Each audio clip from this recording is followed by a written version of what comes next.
சில பேர் காதுக்குள்ள நீ அதை பண்ணி இதை பண்ணு மிரட்டுவாங்க. சில ஆன்மாக்கள் பரவலியில இருக்கக்கூடிய ஆன்மாக்கள் துர்மரணத்தை கண்டவர்கள் எல்லாம் என்ன பண்ணுவாங்க, ஒருத்தரை பிடிச்சு ஆட்டி படைப்பாங்க.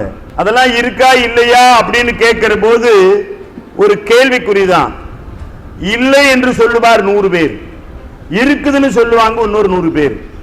ஆனா எதுவுமே தனக்கு வந்தாதான் அது உண்மை என்று நம்புவர் எல்லோரும்.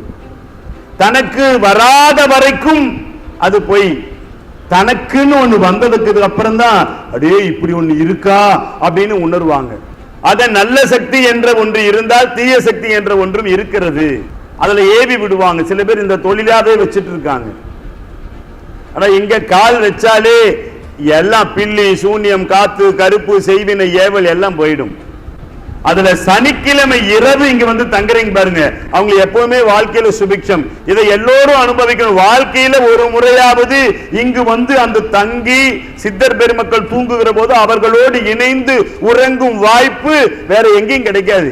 சனிக்கிழமை வந்துட்டா என்ன பிரச்சனை இருந்தாலும், தீராத என்ன பிரச்சனை இருந்தாலும் இங்க வந்து தங்கிட்டோம்னாலே போயிடும். மனக்குழப்பம், திருமணத்தடை, மகப்பேரின்மை, இடம் வாங்கல, வீடு கட்ட முடியல, நிதி பற்றாக்குறை, தொழில தோல்வி, வேலை செய்யற இடத்துல அமைதி இல்ல, நமக்கு கீழே சரியா வேலை செய்ய மாட்டேங்கிறாங்க, இப்படி எல்லா பிரச்சனையுமே சனிக்கிழமை இரவு வந்து உங்க கையில மயில்பீலி கொடுப்பாங்க. அந்த மயில்பீலியை வச்சுக்கிட்டு சுவாமிக்கு அனந்த சயன தாலாட்டு வைபவத்தில் ஆத்மார்த்தமா உங்க ஜீவனை கூட்டிலிருந்து எடுத்து, தேக கூட்டிலிருந்து எடுத்துட்டு போய் சமாதியில 3 முறை வலம் வந்து வேண்டினாலே அவங்களுடைய ஜீவன் நமக்குள்ள போயிடும். ஒரே செகண்ட் உள்ள போச்சுனாலே ஆனந்தம் வந்துடும். சத்யேந்திர சித்தர் பீடத்தின் முக்கிய நோக்கம் என்னவென்றால், இந்தியாவை நோயற்ற பாரதமாகவும் கல்வி நிறைந்த ஒரு நாடாகவும் பசி இல்லாத ஒரு நாடாகவும் மாற்றுவதற்கு இந்த சத்யேந்திர சித்தர் பீடம் ட்ரஸ்ட் முனைப்புடன் செயல்பட்டு வருகிறது. மேலும் உலகளாவிய தமிழர்களின் பாரம்பரியத்தை, பாரம்பரிய மருத்துவத்தை உலகறிய செய்வதும், உலக மக்கள் அனைவரும் ஒரு தாயின் பிள்ளைகள் என்கின்ற சித்தர்களின் கோட்பாட்டை உலகறிய செய்வதும் முக்கிய நோக்கமாகும்.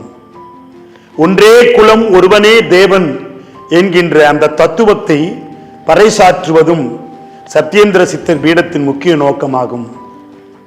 ஜாதி மத இன பேதமற்ற ஒரு சமுதாயத்தை, சித்த மார்க்கத்தை எல்லோரும் பின்பற்றி அதன் மூலம் வெற்றி, அமைதி, ஆனந்தம், ஆரோக்கியம் அனைவரும் குறைவின்றி பெற்று வாழ செய்வதே சத்யேந்திர சித்தர் பீடத்தின் முக்கிய நோக்கமாகும்.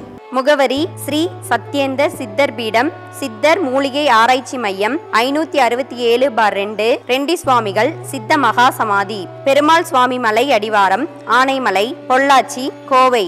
தொடர்புக்கு தொலைபேசி எண் 9344833157.